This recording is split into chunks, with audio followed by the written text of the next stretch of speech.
The woman with the needle and thread sat outside her small adobe dwelling on the dusty street of Owyhee, Nevada, her fingers moving with practiced grace as she repaired a rancher's torn vest without asking for payment.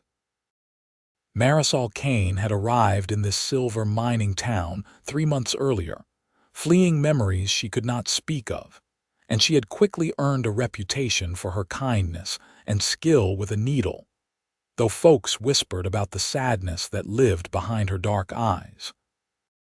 It was late September in 1878, and the high desert heat still burned fierce during the day, though the nights carried the promise of winter on their breath. Marisol had chosen this remote corner of Nevada precisely because it felt like the edge of the world, a place where she could disappear into the rhythm of simple work and the comfort of solitude. The silver mines brought rough men through town, cowboys drifted in and out with cattle drives, and the permanent residents kept mostly to themselves, which suited her fine. She finished the last stitch on the vest and held it up to examine her work in the slanting afternoon light. The tear had run nearly the length of the garment, but her careful hands had made it almost invisible. The rancher who owned it would return tomorrow, and she would hand it to him with a smile and refuse his money, just as she always did. People thought her strange for it, but Marisol had learned that kindness was sometimes the only thread that held a person together, and she gave it freely because she knew what it meant to be unraveling. The sound of hoofbeats drew her attention. A lone rider came down the main street, his horse moving at an exhausted walk that spoke of long miles traveled. The man sat slumped in the saddle, his hat pulled low, dust covering him so thoroughly that he looked like a ghost made of desert clay. As he drew closer, Marisol could see the tears in his clothing, the way his shirt hung open where buttons had torn free, the rips in his pants where thorns or barbed wire had caught him. But it was not the state of his clothes that made her set down her work and stand. It was something in the way he held himself, as though he was using every last bit of strength just to stay upright. The rider pulled his horse to a stop in front of the livery stable across the street. He dismounted, or rather, he fell from the saddle and caught himself against the horse's side. Marisol watched as he stood there for a long moment, his forehead pressed against the animal's neck, his whole body shaking with exhaustion. She picked up her sewing basket and crossed the street without thinking about it. Up close, she could see he was younger than his posture suggested, perhaps 26 or 27 years old, with several days of beard growth covering his jaw and a face marked by sun and wind, and something deeper than physical weariness.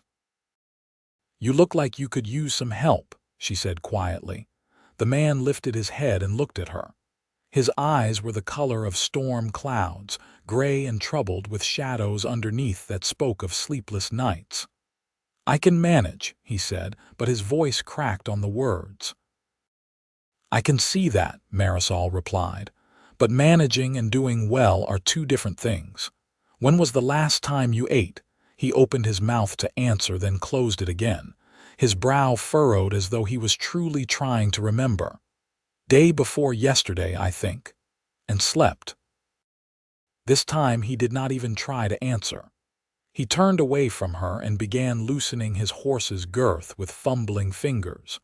Marisol watched him struggle with the simple task for a moment, then she reached out and gently moved his hands aside. "Let me help with this," she said. "You go sit down over there in the shade before you fall down. I do not need charity." The words came out harsh, but she heard the shame underneath them, the pride of a man who had been brought low and hated it. "It is not charity," Marisol said as she worked the buckles free. "It is simple kindness from one human being to another. There is no debt attached to it." He stared at her for a long moment, and she met his gaze steadily. Finally, something in him seemed to crack, and he nodded once before walking on unsteady legs to the bench outside the livery. He sank down onto it, as though his bones had turned to water. Marisol finished with the horse, speaking softly to the tired animal as she led it into the stable. The liveryman, a grizzled fellow named Tom who had lived in Owyhee since the mines first opened 15 years earlier, came out of the back room and looked at the horse with a practiced eye. "Rode hard and far," he observed. "I will give him a good rub-down and some grain. Who is the rider?" "I do not know his name," Marisol admitted. "He just rode in. He looks like he has been through something difficult." Tom grunted. "Half the men who come through here are running from something or towards something they will never find. But you got a soft heart, Marisol. You be careful with that." She thanked him and left the stable, stopping by the small restaurant 2 buildings down to order a plate of food. The owner, a Chinese woman named Wai who ran the establishment with her husband, looked at Marisol with knowing eyes when she explained it was for the cowboy sitting outside the livery. "You are always taking care of others," Wai said as she ladled beef stew into a bowl and added thick slices of bread. "Who takes care of you?" "I take care of myself," Marisol replied, but she said it gently because she knew Wai meant well. She carried the food back to where the cowboy sat. His head was tilted back against the wall, his eyes closed, and for a moment she thought he had fallen asleep. But when she approached, his eyes opened and tracked her movements. "I brought you something to eat," she said, holding out the bowl and bread. "It is stew. Nothing fancy, but it is hot and there is plenty of it." He looked at the food, then at her face, and she saw his throat work as he swallowed. "I cannot pay you." "I did not ask you to pay me. I asked you to eat before you faint from hunger and crack your head open on these wooden boards." She pushed the bowl toward him more insistently. "Please." Something about that last word seemed to reach him. He took the bowl from her hands and their fingers brushed for just a moment. His hands were calloused and rough, marked by hard work and harder living. He brought the spoon to his lips and took a bite, and she watched as his eyes closed with something like relief. Marisol sat down on the bench beside him, leaving a respectable distance between them. She did not speak, just let him eat in peace. The sun was beginning its descent toward the jagged mountains to the west, painting the sky in shades of orange and pink. The street was quiet at this hour, most folks finishing their suppers at home or in the saloon down the way. When he had finished half the bowl, the cowboy slowed down and glanced at her. "Why are you doing this?" "Because you need help," she said simply, "and because I can give it. You do not know me. I could be anyone, could be dangerous." "You could be," she agreed, "but I do not think you are. At least not to me, not right now." He was quiet for a moment, then he said, "My name is Randall Ford. Most people call me Rand. I am Marisol Kane. Most people just call me Marisol." "That is a pretty name," he said, and then looked surprised that he had said it out loud. She felt a small warmth bloom in her chest at the compliment. "Thank you. Your name suits you, I think. Strong and straightforward." Rand finished the rest of the stew and the bread, scraping the bowl clean. When he was done, he set it down on the bench between them and let out a long breath. "I have not felt full in longer than I care to remember. Thank you. You are welcome." Marisol picked up the empty bowl. "Where are you headed, if you do not mind my asking? Here, I suppose, at least for now." He looked out at the street, at the scattered buildings and the desert beyond. "I heard there was work in Owyhee. Mining or ranching, I do not much care which. I need to start over somewhere, and this place seems as good as any." There was a story there, she could tell. A painful one, judging by the way his voice went flat when he spoke of starting over. But she did not press. Everyone who came west carried wounds, some visible and some hidden. She of all people understood that. "The mines are still producing, though not as rich as they once were," she told him. "And there are several ranches in the area that might need hands. Have you worked cattle before? Most of my life, Rand said. My father had a ranch in Wyoming. I learned to sit a horse before I could walk proper. Had a ranch. Past tense. Another piece of the story she would not ask about. Then you should be able to find work easily enough, she said. Give yourself tonight to rest. In the morning, you will think more clearly and can start asking around. Rand looked at her again, really looked at her this time, taking in her simple cotton dress, her dark hair pulled back in a practical braid, the sewing basket at her feet. What do you do here in Owyhee? I mend things, Marisol said, mostly clothing. I sit out there by my house each day and people bring me their torn shirts and pants, their ripped blankets and split seams. I fix them and send them on their way. And they pay you for it, sometimes. Sometimes not. I do not ask for payment. If they offer, I accept. If they do not, that is fine too. Rand shook his head slowly. That is no way to make a living. Perhaps not, she agreed. But it is the way I have chosen to live. I have enough to get by and I find peace in the work. That is worth more to me than money. He studied her face as though she was a puzzle he was trying to solve. You have not always been here. It was not a question, but she answered anyway. No, I came here 3 months ago from Santa Fe, before that other places. I have moved around quite a bit in my life, running from something.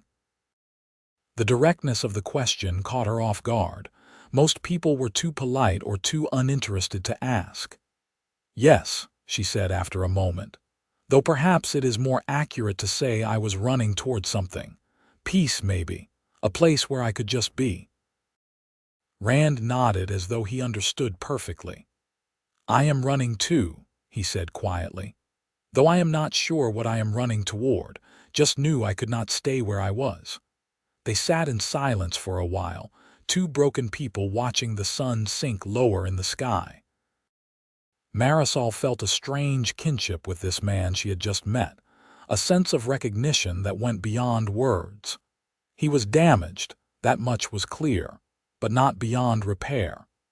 Just like the clothing she mended each day, he could be stitched back together with patience and care. Your shirt is torn, she said eventually, gesturing to the rips in the fabric. And your pants too, if you want I can mend them for you. Rand looked down at himself as though seeing his clothes for the first time. I cannot give you anything for it. I know. I told you I do not ask for payment. She stood and picked up her basket.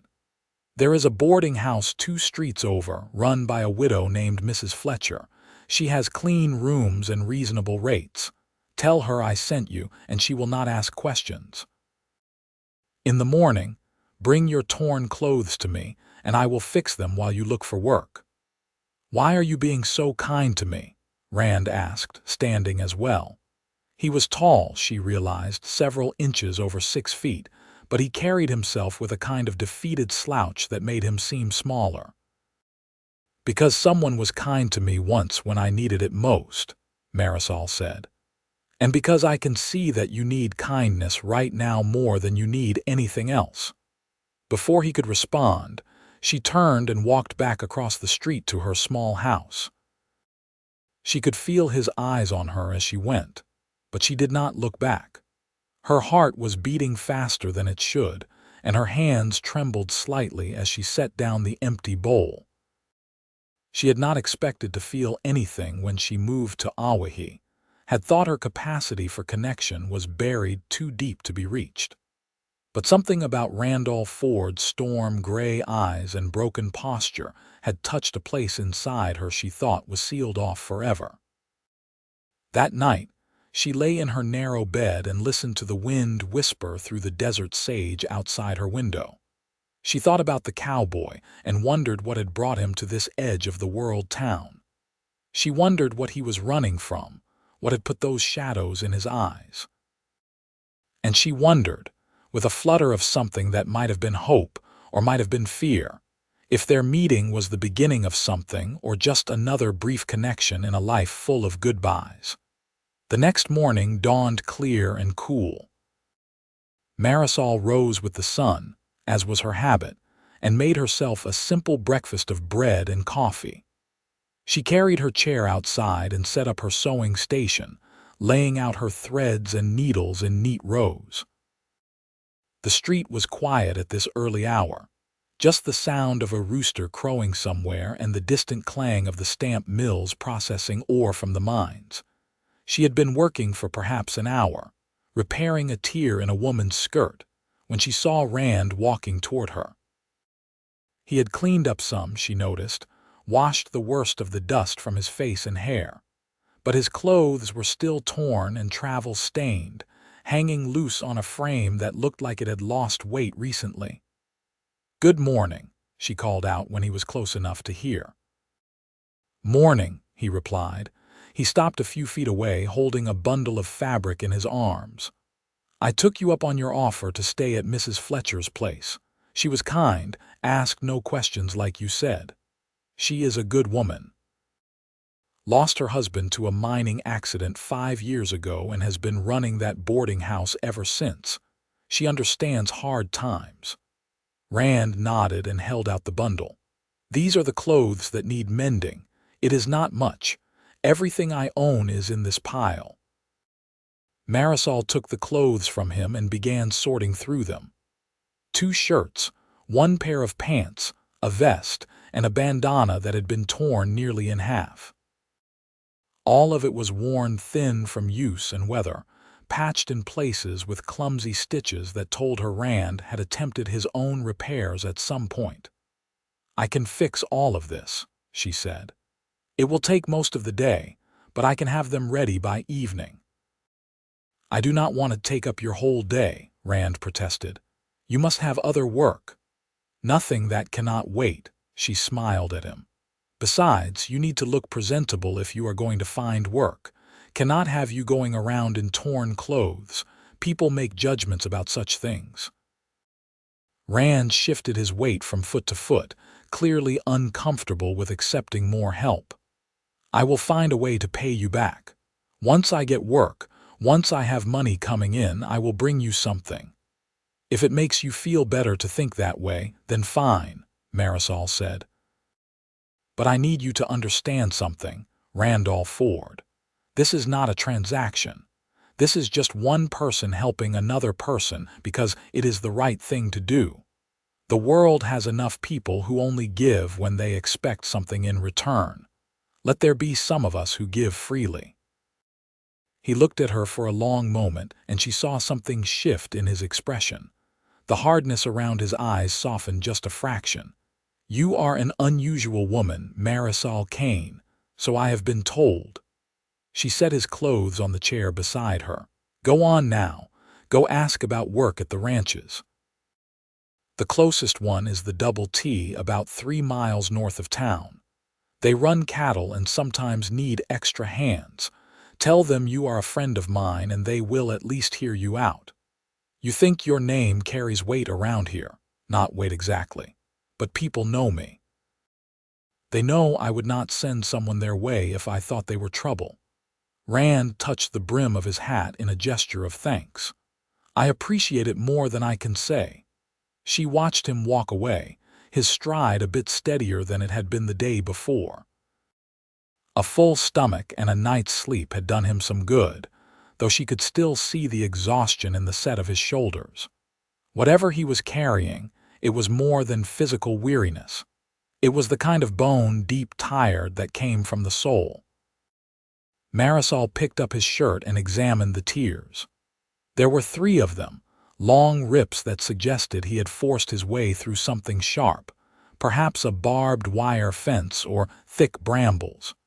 She threaded her needle with careful precision and began to work, her stitches small and even. As her hands moved through the familiar motions, her mind wandered to the man who owned this shirt. She had been drawn to him immediately, though she could not say exactly why.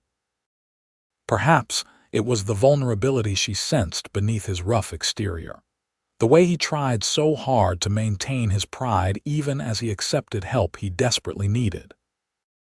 Or perhaps it was simply that she recognized in him a kindred spirit, someone who had been broken by life and was trying to figure out how to keep going. The morning passed in a rhythm of needle and thread. Other people came by with items to be mended, and she worked on those as well, but her mind kept returning to Rand's clothes, to the story they told of a hard journey and a harder life. She wondered about his past, about what had happened to his father's ranch in Wyoming, about what had driven him to travel hundreds of miles to this isolated corner of Nevada. The sun was high overhead when Rand returned. She looked up from her work and saw immediately that something had changed.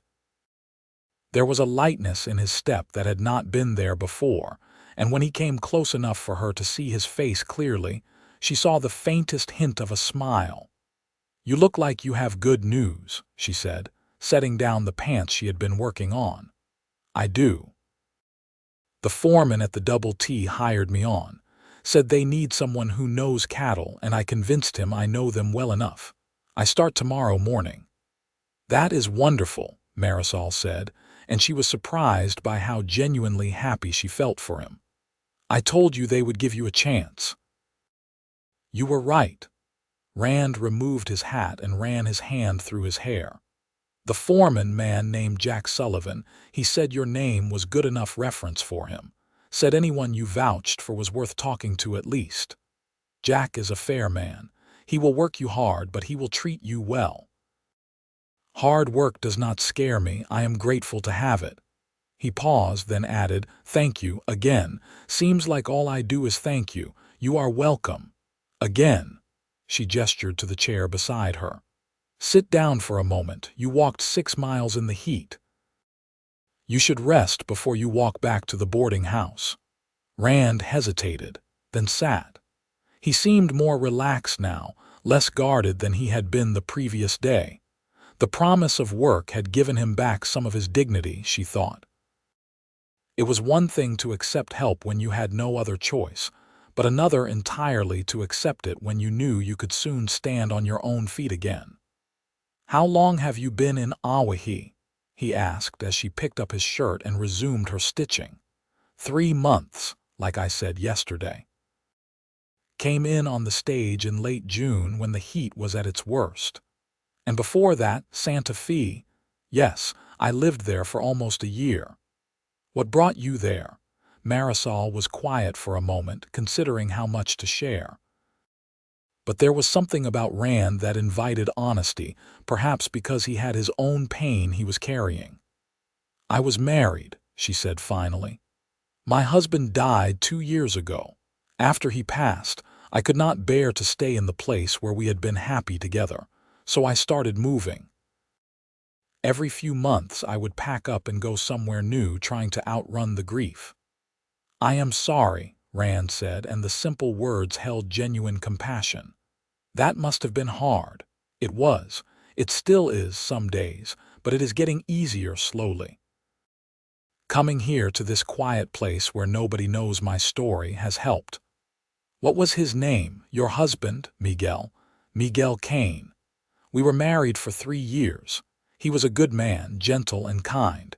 He worked as a carpenter, building homes and furniture. He died in an accident, fell from a roof he was working on." She paused, her hands stilling on the fabric. "It happened so fast. One moment he was alive and laughing, planning our future. The next he was gone." "I understand," Rand said quietly. "Not the same circumstances, but I understand what it is like to lose everything in a moment." Marisol looked up at him. "What happened to you, Rand? What brought you here?" He was silent for so long she thought he might not answer. His gaze was fixed on the distant mountains, and she could see the muscles in his jaw working as he struggled with something internal. Finally, he began to speak. "My father owned a ranch in Wyoming, like I mentioned. It was not huge, but it was good land, well watered with decent grazing. My mother died when I was young, so it was just the 2 of us running the place. We had some hired help, but mostly it was our sweat and blood that built that ranch into something worth having." He paused, took a breath. "Last year my father got sick, started coughing, could not shake it. By the time we realized how bad it was, there was nothing to be done. He died in February. "I am so sorry," Marisol said softly. Rand nodded, acknowledging her sympathy but not quite meeting her eyes. "After he died, I tried to keep the ranch going on my own. But I had debts to pay, medical bills from his care, and the cattle prices were not good. I struggled through the spring and summer, but by fall, I knew I was going to lose the place. A banker in the nearest town held the mortgage, and he was not a patient man." "You lost the ranch," Marisol said. "Worse than that. I got desperate. Started gambling, thinking I could win enough to make the payments. But of course, I just lost more. Got in deep with some men who were not the forgiving type. They gave me a choice: sign over the ranch to them to settle the debt, or they would take it out of my hide. So you signed it over." "I did. And then I got on my horse and rode as far and as fast as I could. Been traveling for 2 months, taking odd jobs where I could find them, sleeping rough more often than not. Came to Owyhee because it is far enough away that those men would not bother following me, and because I needed to start over somewhere nobody knew what I had done." "You did not do anything wrong," Marisol said firmly. "You were grieving and desperate, and you made some poor choices, but that does not make you a bad person. It makes you human. I lost my father's ranch, the land he spent his whole life building. That feels pretty wrong to me." "Your father is dead, Rand. He does not need the ranch anymore. And I suspect, if he loved you, he would rather you be alive and starting over than dead or broken trying to hold onto land." He looked at her then, really looked at her, and she saw wetness in his eyes that he blinked away quickly. "You have a way of seeing things that makes them seem less terrible than they are." "I have a way of seeing things as they are," she corrected gently. "Not worse, not better, just as they are. You made mistakes, but you are here now trying to do better. That is what matters." They sat together in companionable silence for a while. Marisol continued working on his clothes, and Rand watched her hands move with their practiced grace. The street around them grew busier as the afternoon wore on, people going about their daily business, but in their small bubble of shade, time seemed to slow down. "You are very good at that," Rand observed, gesturing to her sewing. "I have been doing it since I was a child. My mother taught me. She was a seamstress in the town where I grew up, and she insisted I learn the trade. Said a woman should always have a skill she could rely on." "Where did you grow up?" "A small village in New Mexico, near Albuquerque. My parents came there from Mexico when they were young, looking for a better life. They found work and settled, and I was born there. It was a good childhood, simple but happy." "Do your parents still live there?" "No. They both passed several years ago. My mother first, then my father not long after. I think he died of a broken heart as much as anything else. They were very much in love, even after 30 years of marriage." "Sounds like you come from good stock," Rand said. "I suppose I do. They taught me the value of hard work and kindness. Those lessons have served me well." She finished the last of his torn clothing as the sun began its descent toward evening. Holding up his shirt, she examined her work with a critical eye. The repairs were nearly invisible, the fabric brought back together so seamlessly that unless you knew where to look, you would never see the damage. "All done," she announced, folding the garments neatly. "Good as new, or at least as good as they were before they got torn." Rand took the clothes from her, running his fingers over the places where the tears had been. "This is remarkable work. I cannot even tell where the damage was. That is the goal. To make the repair so well that the garment can go back to serving its purpose without anyone thinking about the fact that it was once broken." He looked at her, and there was something in his expression that made her heart skip. "You are not just talking about clothes, are you?" "Maybe not," she admitted. Maybe I believe that people can be repaired too if someone takes the time and care to do it right. And you think I can be repaired? I think you are already repairing yourself. The hard part is done. You survived what broke you. Now it is just a matter of stitching yourself back together, piece by piece. Rand stood, holding his mended clothes carefully. I do not know how to thank you properly, Marisol. You have done more for me in 2 days than anyone has done in months. You do not need to thank me. Just live well. Make a good life here. That will be thanks enough. He nodded, then seemed to hesitate as though he wanted to say something more but could not find the words. Finally, he just touched his hat brim again and turned to go. Rand, she called after him. He stopped and looked back. Good luck tomorrow at the ranch. Thank you. I will see you around town. I am here every day, right in this spot. He smiled then, a real smile that lit up his whole face and made him look years younger. Then I will see you soon. Marisol watched him walk away down the dusty street, and she felt a warmth spreading through her chest that had nothing to do with the lingering heat of the day. She had not expected to feel anything like this when she moved to Owyhee, had thought her heart was too wounded to open again. But something about Randall Ford had slipped past her defenses, and she found herself hoping very much that she would indeed see him soon.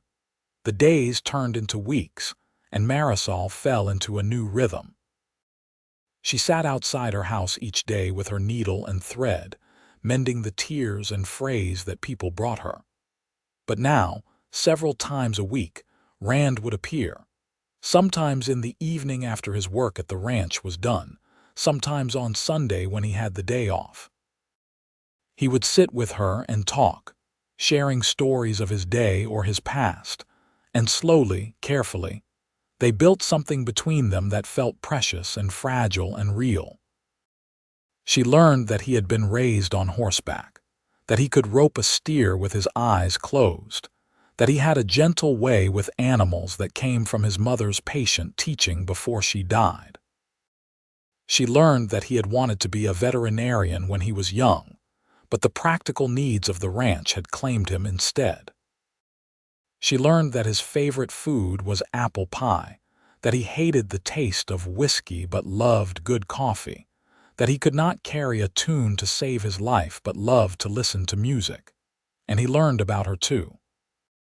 She told him about her childhood in New Mexico, about learning to sew at her mother's knee, about the way her father had sung to her mother every evening as the sun set.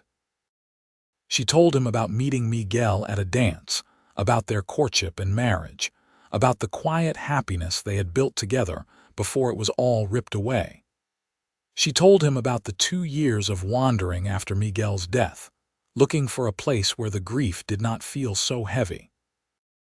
They did not speak of love. Neither of them was ready for that word yet. But there was tenderness between them, a growing affection that showed itself in small ways. The way Rand always brought her water when he visited, knowing she got thirsty sitting in the sun all day. The way Marisol made sure to mend his work clothes with extra care, reinforcing the seams so they would hold up to hard labor. The way they smiled when they saw each other, a private warmth that belonged only to them. One Sunday in late October, Rand arrived at her house in mid-morning, his hat in his hands and a nervous energy about him. Marisol set down her sewing and looked at him with concern. "What is wrong?" she asked. "Nothing is wrong. At least, I hope nothing is wrong." He twisted his hat in his hands. "I was wondering if maybe you would like to take a walk with me. There is a place I found up in the hills, a little spring with cottonwood trees. It is pretty up there, peaceful. I thought maybe you would like to see it." Marisol felt her heart begin to beat faster. This was different from their usual visits, more intentional. A walk together, away from the public street, felt like a step toward something neither of them had named yet. "I would like that very much," she said. Relief washed over his face. "Good, that is good. We can go now if you want. Or later if you need to finish something first. Now is fine." She stood and brushed off her skirt, then went inside to get a shawl. The mornings were getting cold now, the desert winter settling in. They walked together through town and then out into the open desert, following a path that led up into the low hills north of Owyhee.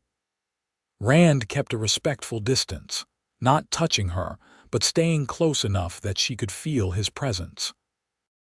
They did not talk much as they walked, both of them caught up in their own thoughts and the beauty of the morning. The place he led her to was indeed lovely. A small spring bubbled up from the rocks, creating a pool of clear water surrounded by bright green grass. Several cottonwood trees grew around the spring, their leaves turned golden with the season, and the whole place had a hushed, sacred quality to it. "Oh, Rand," Marisol breathed. "This is beautiful. I found it a few weeks ago when I was out riding fence line. Come up here sometimes on my day off, just to sit and think." He gestured to a flat rock near the water. "Want to sit for a while?" They sat together, close enough now that their shoulders almost touched. The sound of the water was soothing, and the golden leaves rustled softly in the light breeze. Marisol felt a peace settle over her that she had not experienced in a long time. "Thank you for bringing me here," she said. "It is a special place." "Seemed right to share it with someone special," Rand replied quietly. She turned to look at him and found him already looking at her. The expression on his face was open and vulnerable, all his usual guardedness stripped away. "Marisol," he said, and her name sounded different in his mouth now, weighted with meaning. "I need to tell you something, and I am not sure how to say it right." "Just say it plainly," she suggested, her voice soft. "That is always best." He took a breath. "I have feelings for you. Real feelings, the kind that keep me up at night and make me think about the future instead of just getting through each day. I know it has not been that long since we met, and I know I am not much of a catch right now, just a ranch hand with a troubled past and not much to offer. But I want you to know how I feel in case there is any chance you might feel the same way." Marisol felt tears prick her eyes. Not sad tears, but the kind that come when something inside you that has been frozen for a long time finally begins to thaw. "I do feel the same way," she said. "I have tried tried to tell myself it was too soon, that I was not ready, but my heart does not seem to care about what I tell it. It wants what it wants." "And what does it want?" Rand asked, though she could see in his eyes that he already knew the answer. "It wants you," she said simply. He reached out slowly, giving her time to pull away if she wanted to, and took her hand in his. His palm was rough and calloused, warm and solid and real. She curled her fingers around his and held on tight. "I never thought I would feel this way again," she whispered. "After Miguel died, I thought that part of my life was over. Thought I would just exist, going through the motions but never really living. But you make me want to live again, Rand. You make me want to hope." "You did the same for me," he said. "When I rode into Owyhee, I was empty inside, hollowed out by loss and shame and exhaustion. But you saw past all that to something worth saving. You gave me kindness when I did not think I deserved it. And slowly, you helped me remember that I am more than my mistakes, that I can be better than I was. You were always worth saving," Marisol told him. "You just needed someone to help you see it." They sat there by the spring for a long time, hands clasped, talking about everything and nothing. They talked about their fears and their hopes, about the past that had shaped them and the future they might build together. The sun moved across the sky, and the golden light deepened, and neither of them wanted to leave this perfect, peaceful place where they had finally spoken the truth of their hearts. But eventually, the cold of the approaching evening drove them back down the hill toward town. They walked closer together now, and when Rand offered his arm, Marisol took it gladly. By the time they reached her small house, the sun was setting in a blaze of orange and red. "Can I see you tomorrow?" Rand asked as they stood outside her door. "You can see me any day you want," Marisol replied. "I am not going anywhere." He smiled, that wonderful smile that transformed his whole face. Then, carefully, giving her every opportunity to decline, he leaned down and pressed a soft kiss to her forehead. It was chaste and gentle, a promise rather than a claim, and it made her heart swell with tenderness. "Good night, Marisol." "Good night, Rand." She watched him walk away into the gathering darkness, and then she went inside her small house and lit a lamp. The room seemed brighter somehow, warmer, as though her happiness was radiating outward and touching everything around her. She sat down at her small table and let herself simply feel for a moment all the complicated tangle of emotions: joy and fear, hope and uncertainty, gratitude and wonder. She had not been looking for love when she came to Owyhee, but love had found her anyway, in the form of a broken cowboy who needed mending just like the torn clothes people brought her. And in mending him, or rather, in helping him mend himself, she had discovered that her own torn heart was healing too. The winter months passed in a gentle progression of days and weeks.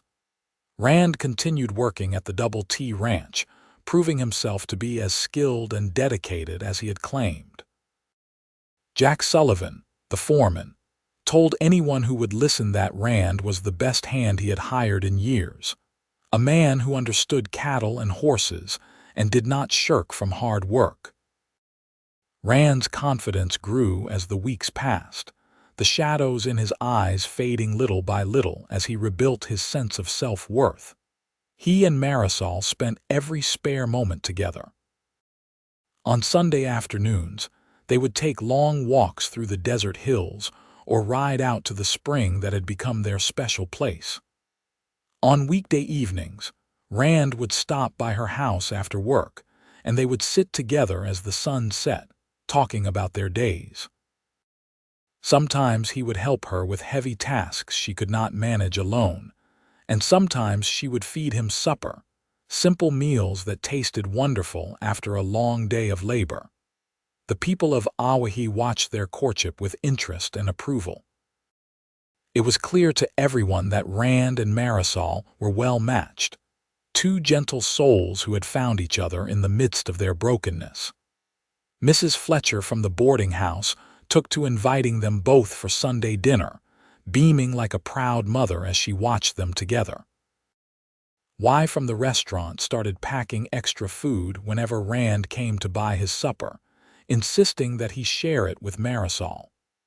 Even Tom at the livery stable, who was usually gruff and uninterested in other people's business, smiled when he saw them together. By the time spring arrived in 1879, bringing green grass and wildflowers to the desert, everyone in town was waiting for the inevitable. And one warm evening in April, as the last snow melted from the highest peaks and the cottonwoods unfurled their new leaves, Rand asked Marisol to marry him. They were at their spring, sitting on the flat rock where they had first acknowledged their feelings for each other. The water was running high with snowmelt, and the air was sweet with the scent of blooming sage. Rand had been quiet all evening, and Marisol could sense his nervousness in the way he kept shifting his weight and clearing his throat. "Marisol," he said finally, turning to face her fully, "I love you. I have loved you for months now, maybe from the very first day when you gave me food and kindness without asking anything in return. You saved my life in more ways than I can count, and you have made me believe that I deserve good things again. I want to spend the rest of my life with you if you will have me." He pulled a small ring from his pocket. It was simple silver, clearly handmade with a small turquoise stone set in the center. "I made this myself," he said. "Traded some of my wages for the materials and worked on it every evening for the past month. It is not fancy, but it is made with love." Marisol looked at the ring, then at his face, and she felt her throat tighten with emotion. "It is perfect," she said, And yes, Rand Ford, I will marry you." His face broke into a huge grin, and he slipped the ring onto her finger. It fit perfectly, the silver warm from his pocket. Then he cupped her face in his hands and kissed her properly for the first time, a sweet, tender kiss that spoke of commitment and hope, and a future they would build together. They were married 3 weeks later in a simple ceremony at Mrs. Fletcher's boarding house. The widow had insisted on hosting the wedding, and she had decorated her parlor with wildflowers and candles. Most of the town turned out for the occasion, crowding into the small space to witness the union of the weaver and the cowboy. A circuit preacher who came through Owyhee once a month performed the ceremony, his voice booming with enthusiasm as he pronounced them husband and wife. Marisol wore a dress she had made herself from fabric Y had given her as a wedding present, pale blue cotton with careful embroidery at the collar and cuffs. Rand wore his cleanest work clothes, freshly mended and pressed, with a new bandana around his neck that Marisol had sewn for him as a wedding gift. They spoke their vows clearly, their voices steady despite their nerves, and when Rand kissed his bride, the gathered crowd erupted in cheers and applause. The celebration lasted well into the evening. People brought food and drink, and someone produced a fiddle and started playing. Rand and Marisol danced together, neither of them particularly skilled but both of them happy, spinning around the small space while their friends and neighbors clapped along. It was a joyful, chaotic, perfect celebration of two people who had been broken and were now making themselves whole together. When the party finally wound down and the guests began to leave, Rand and Marisol walked hand in hand to the small house that was now theirs. Rand had been saving his wages, and he had arranged to buy the place from the previous owner, a miner who had decided to try his luck in California. It was not much, just 2 rooms and a small porch, but it was theirs, and that made it precious. That night, they lay together in the darkness, wrapped in each other's arms, and talked about their future. They spoke of the life they would build, the children they hoped to have, the years stretching ahead of them full of ordinary days and quiet joys. And as Marisol drifted off to sleep, safe and warm beside her husband, she thought about how strange and wonderful it was that mending torn clothes had led her to this, to a mended heart and a new beginning. The years that followed were good ones. Rand continued working at the Double T, and his skill and reliability earned him a promotion to assistant foreman after 2 years. The additional wages meant he and Marisol could save money, planning for a future where they might own a small piece of land themselves. Marisol continued her weaving and mending, though now she asked for payment more often, building up a small but steady income that helped them get ahead. Their first child, a son they named Robert, was born in the spring of 1880. He had his father's gray eyes and his mother's dark hair, and both parents adored him completely. Marisol kept working even after Robert's birth, setting up her sewing station outside with the baby sleeping in a basket beside her. The women of Owyhee were endlessly helpful, stopping by to coo over the infant and give Marisol advice, wanted or not. Rand proved to be a devoted father. In the evenings, he would come home exhausted from a day of hard work, but he would always take time to hold his son, to sing to him in his off-key voice, to gently rock him to sleep. Watching her husband with their child, Marisol often found herself overwhelmed with gratitude for the life they had built together. 2 years later, in 1882, they had a daughter they named Mary. She was tiny and fierce from the moment she was born, with a loud cry and a will of her own.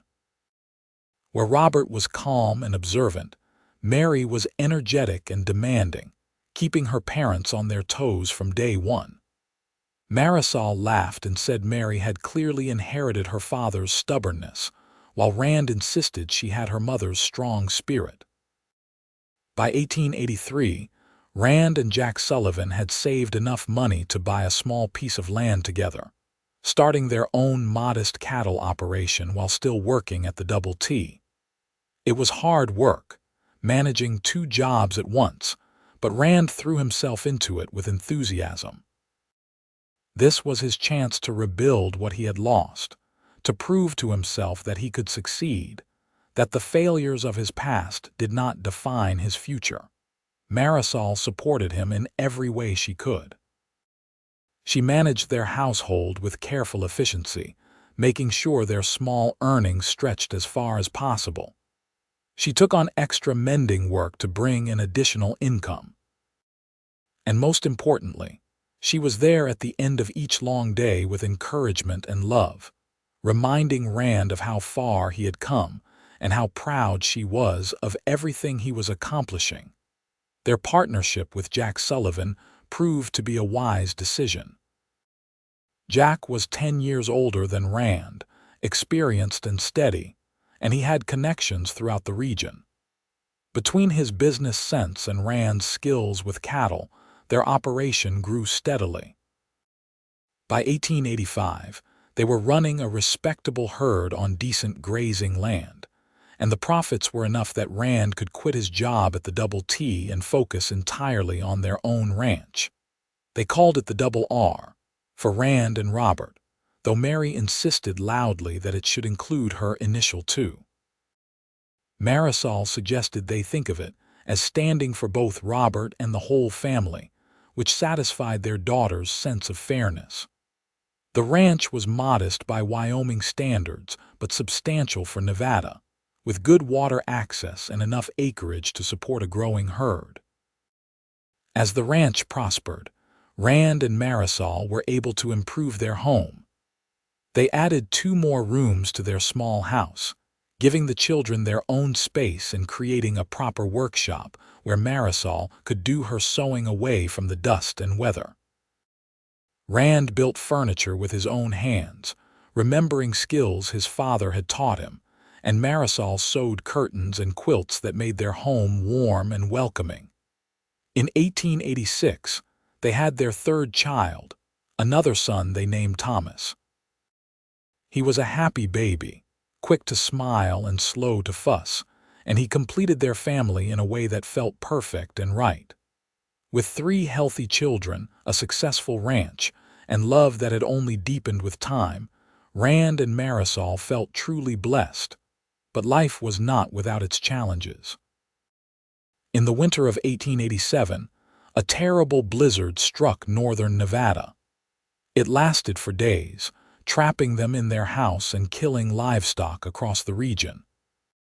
Rand and Jack worked around the clock during the storm, trying to save as many cattle as they could, but they still lost nearly a quarter of their herd.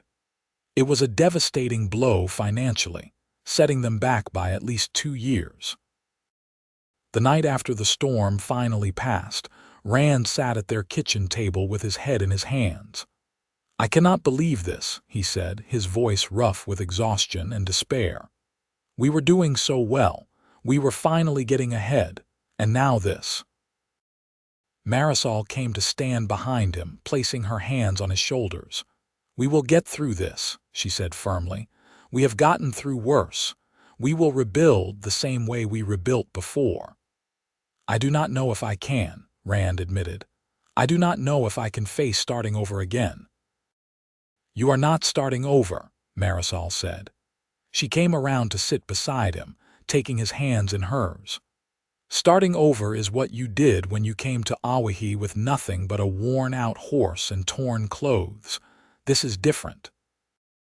This is a setback, yes, but you have so much more now than you did then. You have land and livestock and partners and skills. You have a home and a family. You have me. We will face this together just like we have faced everything else." He looked at her, and she saw the same shadows in his eyes that had been there the first day they met. But this time she also saw something else, determination and hope, and the knowledge that he was not alone. "How did I get so lucky to find you?" he asked. "You were not lucky," she replied. "You were broken and you let yourself be helped.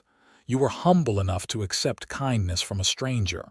And you have spent every day since then becoming the man you were meant to be. That is not luck, Rand. That is courage." He pulled her into his arms and held her tight. They sat like that for a long time, drawing strength from each other. And when they finally pulled apart, Rand's face was set with renewed resolve. They did rebuild. It took time and sacrifice, long hours and hard work, but by the end of 1888, the ranch was back to where it had been before the blizzard. And they had learned from the experience, diversifying their income streams and building up reserves so they would be better prepared for future disasters. Through it all, Marisol continued her work as a weaver and mender. She no longer sat outside every day, her family responsibilities taking up more of her time, but she still took on work when people asked. Her skill had become well known throughout the region, and people would bring her their most difficult repairs, knowing she would handle them with care. But more than that, her philosophy of mending things freely had become a kind of legend. Stories circulated about the weaver in Owyhee who had repaired torn clothing without asking for payment, who had fed a hungry cowboy and given him back his dignity, who had mended not just fabric but lives. People who were struggling would hear those stories and make their way to Owyhee, hoping for the same kindness Rand had received. And Marisol, whenever she could, offered it. She could not help everyone, of course. She had her own family to care for, her own responsibilities. But she did what she could, mending clothes for free for those who could not afford to pay, offering food and encouragement to those who needed it most. And Rand supported her completely, understanding better than anyone the power of kindness given freely. As their children grew, Marisol and Rand made sure to teach them the same lessons. Robert, Mary, and Thomas learned early that they had a responsibility to help others when they could, that wealth and success meant nothing if they were not shared with those in need. The children grew up watching their mother mend torn clothes and their father offer work to down on their luck cowboys, and those lessons shaped them into generous, compassionate people. Robert proved to have his father's skill with cattle and his mother's patient temperament. By the time he was 15, he was working full-time on the ranch alongside Rand, and it was clear he would take over the operation someday.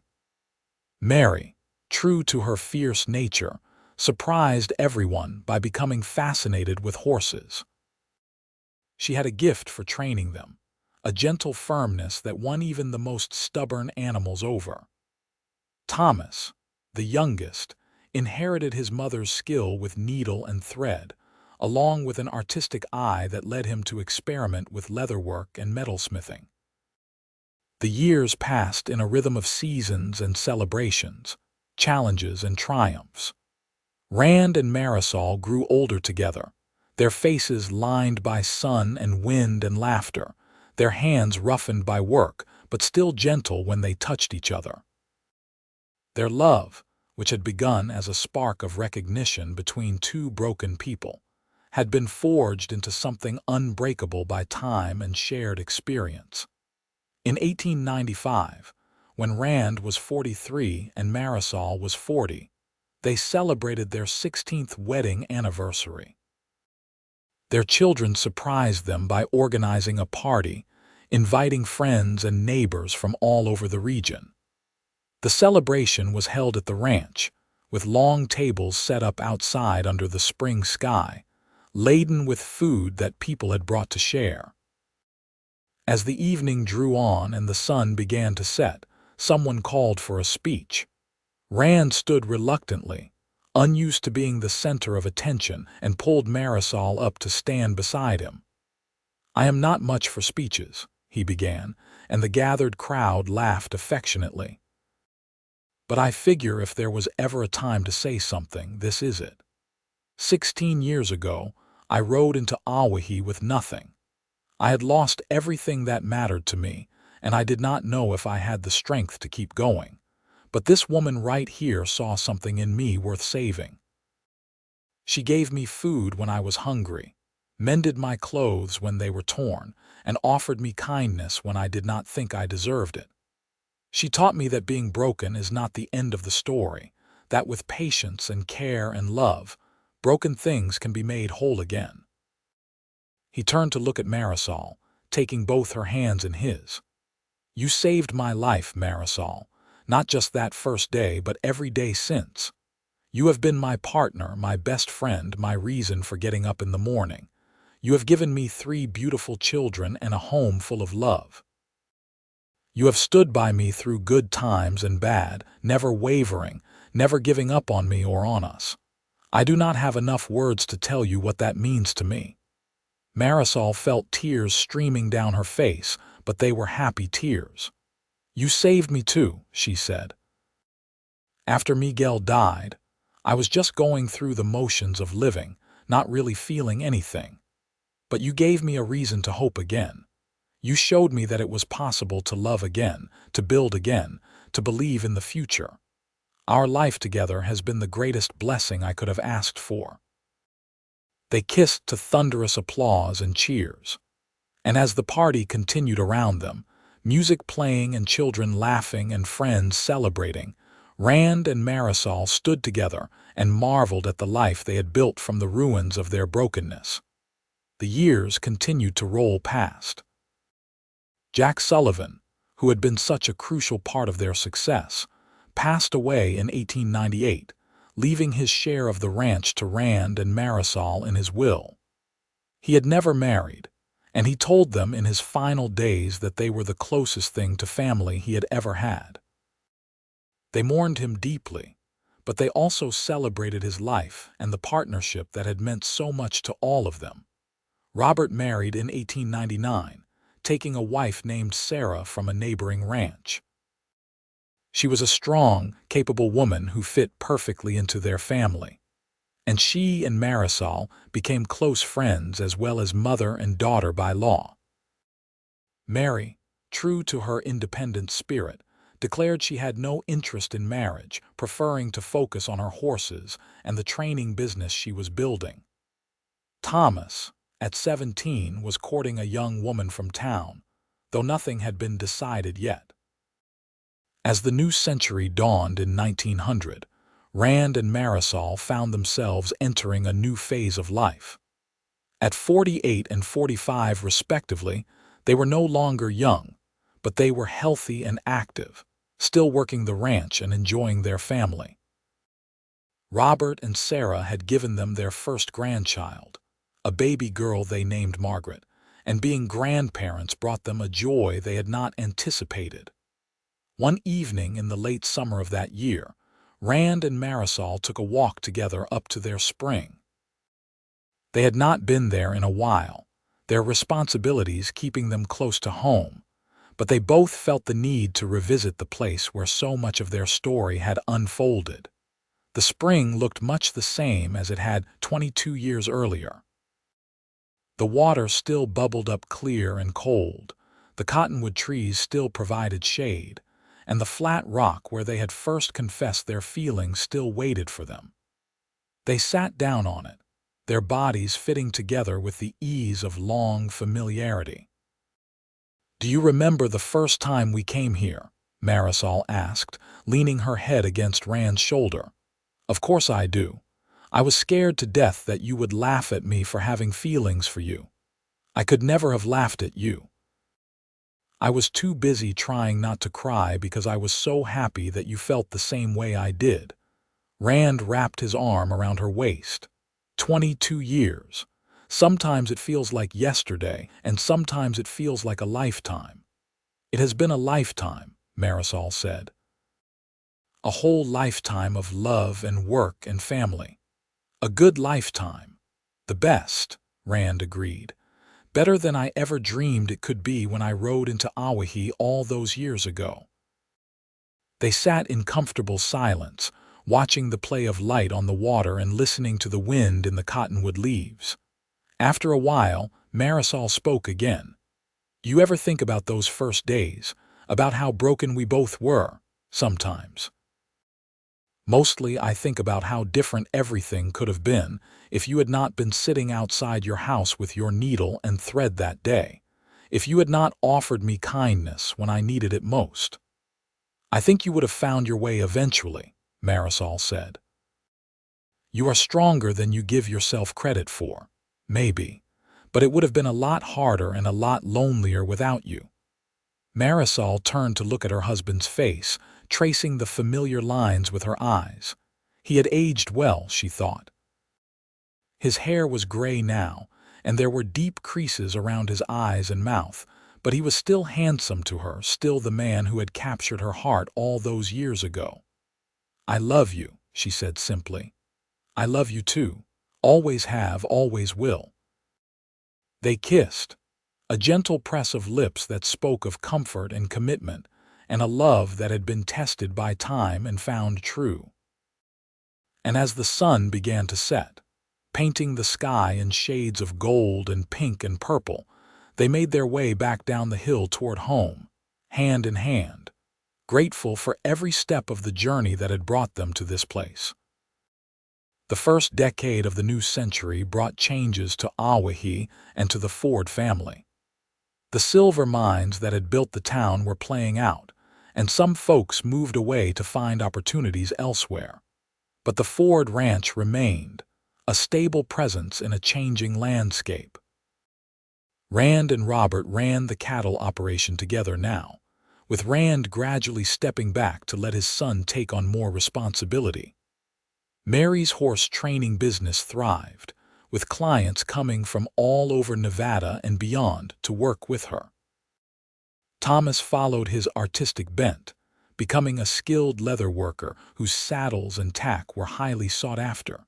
Sarah and Robert had 3 more children, giving Rand and Marisol a total of 4 grandchildren to dote on.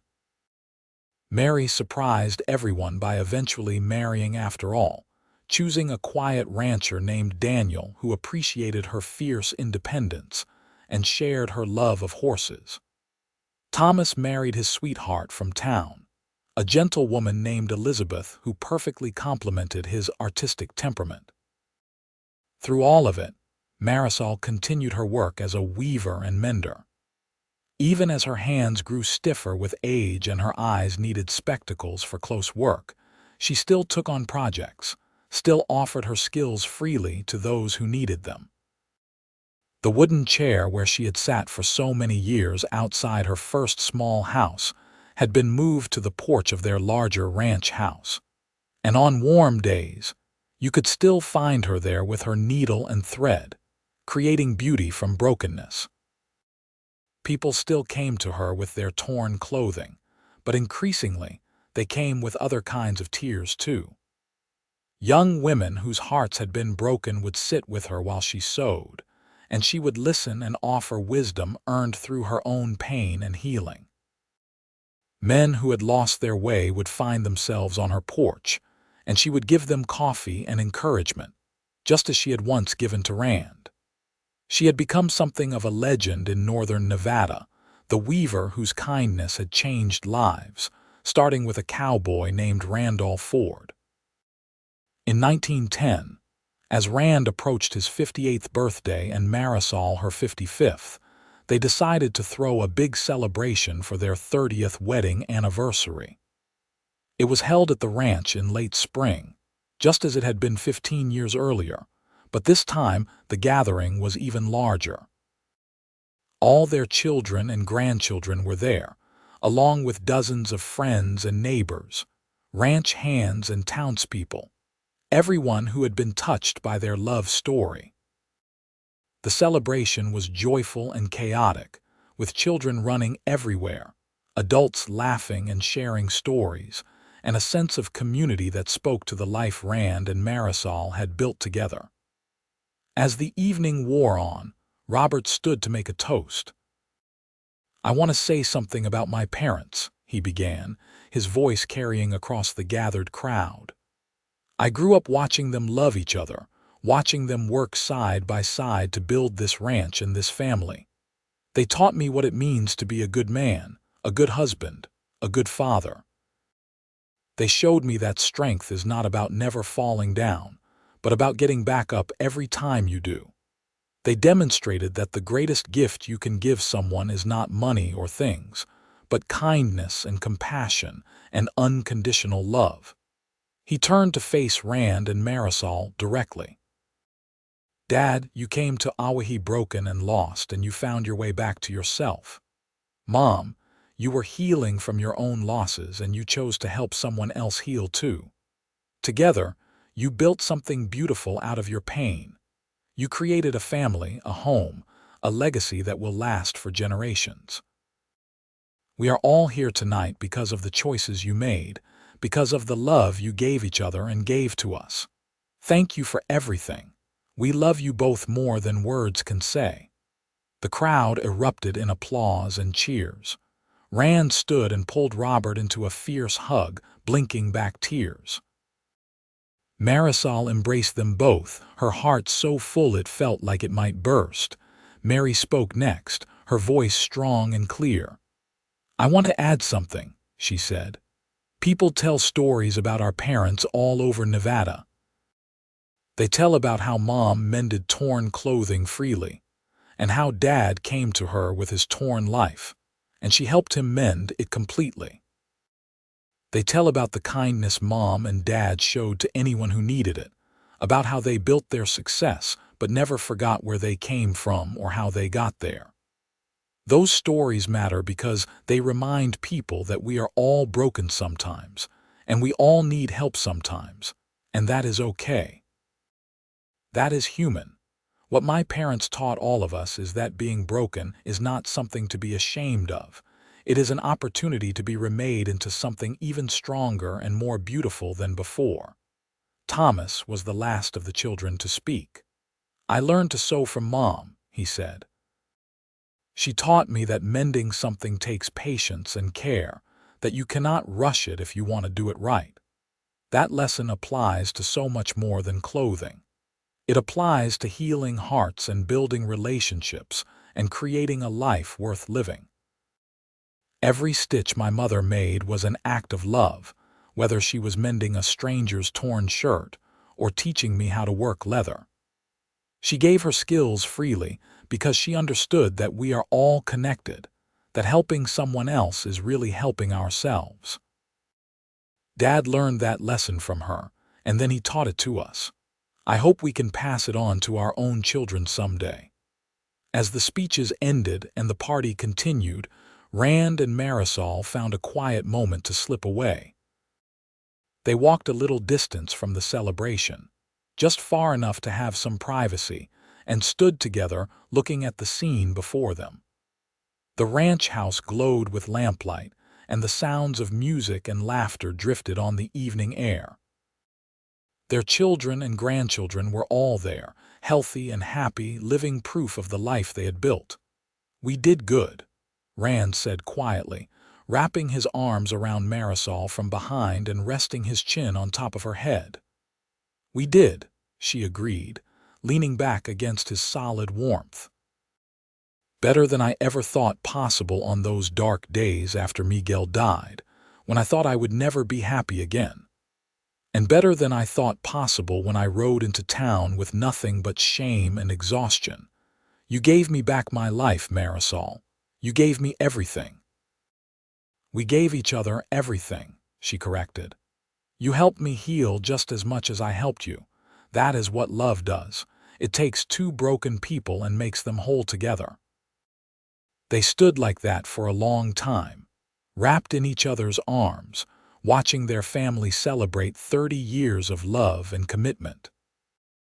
And as the stars began to emerge in the darkening sky, both of them felt a profound sense of gratitude for the journey that had brought them to this moment, for every joy and every sorrow, for every challenge overcome, and every victory won.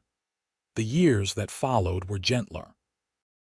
Rand and Marisol gradually stepped back from the day-to-day operations of the ranch, leaving it in Robert and Sarah's capable hands. They spent their days working at a slower pace, tending a garden Marisol had always wanted, taking rides through the countryside they both loved.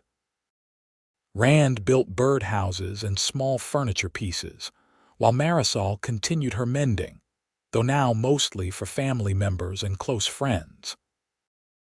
Their grandchildren grew up knowing them as beloved figures who always had time for a story or a hug, who taught them important lessons without seeming to teach, who modeled what a loving marriage looked like. The older grandchildren began to understand the significance of their grandparents' story, how Rand had arrived in Owyhee broken and Marisol had helped him mend, how that act of kindness had rippled outward to touch countless lives. In the spring of 1920, Rand became ill. It started as a cough that would not go away, and despite the best efforts of the doctor from the nearest large town, it was clear he was declining. Marisol nursed him with the same patient care she had always brought to her mending work, sitting by his bedside, holding his hand, talking to him about the life they had shared. "I am not afraid," Rand told her one evening as the sun set beyond the window of their bedroom. "I have had a good life, better than I deserved. I have loved and been loved. I have made something meaningful. If this is the end, I can accept it." "It is not the end yet," Marisol said firmly, though her heart was breaking. "You are still here, still with me." "I will always be with you," Rand replied, squeezing her hand weakly. "Even when I am gone, I will always be with you. You are part of me, woven into every fiber of my being. That does not end just because I stop breathing." "Do not talk like that," Marisol pleaded. "Please. We have to talk about it, my love. We both know what is coming." He reached up with his free hand to touch her face. "I want you to promise me something, anything. Promise me you will not stop living when I am gone. Promise me you will keep mending things, keep being kind, keep being the remarkable woman you have always been. Our children and grandchildren need you. The world needs you." "I promise," Marisol whispered through her tears, "but I do not know how I will do it without you." "The same way I learned to live again all those years ago," Rand said. "One day at a time, one stitch at a time, trusting that the pain will eventually ease and the healing will come." He died 3 days later on a quiet morning in May, with Marisol holding his hand and all their children gathered around. He went peacefully, his last words a whispered "I love you" to the woman who had saved him, and then spent a lifetime loving him. The grief was enormous, a tearing wound that left Marisol feeling like she had been ripped in half. She had lost a husband before, had been through this anguish once already, and she had thought that experience might make it easier. But if anything, it was harder, because she had lost more this time. 41 years of shared life, of love built and sustained through good times and hard times, of partnership and friendship and devotion, all of it gone in a moment. But she remembered her promise to Rand, and she kept it. She got up each morning even though getting up felt impossible. She continued her mending work, finding solace in the familiar rhythm of needle and thread. She spent time with her children and grandchildren, letting their love help fill the emptiness Rand had left behind. And slowly, painfully, she healed. A year after Rand's death, Marisol went up to their spring for the first time since he had passed. She had not been able to face it before, knowing how full it was of memories of him. But on what would have been their 42nd wedding anniversary, she made the walk up into the hills, carrying a small blanket and her sewing basket. She spread the blanket on the flat rock where they had sat so many times and settled down with her work. The place was as peaceful as ever, the water still bubbling up clear and cold, the cottonwood trees rustling in the breeze. And as she sewed, Marisol talked to Rand as though he was sitting beside her. She told him about the grandchildren and what they were doing. She told him about the ranch and how well Robert was managing it. She told him about the hole he had left in her heart and how she was learning to live around it. She told him she loved him and missed him and would until her own dying day. And sitting there in that place that held so many precious memories, Marisol felt a kind of peace settle over her. Rand was gone, but the life they had built together continued. Their children were thriving, their grandchildren were growing up strong and kind, and the legacy of their love would go on long after both of them were gone. It was not the ending she would have chosen, but it was the one she had been given, and she would honor it by continuing to live fully, just as she had promised. Marisol lived another 15 years, passing away quietly in her sleep in 1935 at the age of 80. She spent those years surrounded by the love of her large family, still mending clothes when her hands allowed, still offering kindness to anyone who needed it. In her final days, she spoke often of Rand, of the life they had shared, of how grateful she was for the chance to love him. When she died, her children found among her things a carefully folded piece of fabric. It was Rand's shirt from the day he had first ridden into Owyhee, the one she had mended all those years ago. She had kept it all this time, preserving it as a reminder of where they had started. The tears she had repaired were still visible if you knew where to look, but they were strong and whole, a testament to the skill and care she had brought to her work. Robert kept the shirt, and it became a family treasure passed down through the generations. Along with it came the story of how Rand and Marisol had met, how a weaver who mended torn clothing freely had repaired not just fabric but a broken man's life. The story was told and retold, each generation adding their own memories and insights, but the core of it remained the same.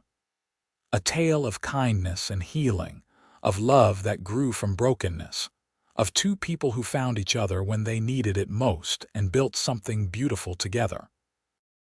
The ranch stayed in the family, worked by Rand and Marisol's descendants for many years.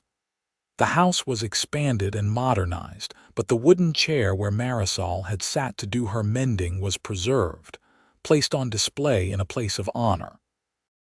Visitors to the ranch would hear the story of the chair and the woman who had sat in it, and they would come away moved by the power of simple kindness to change lives. In time, the story took on an almost mythical quality in northern Nevada. People would speak of the weaver of Owyhee and the cowboy she had saved, and the tale became a kind of parable about compassion and healing.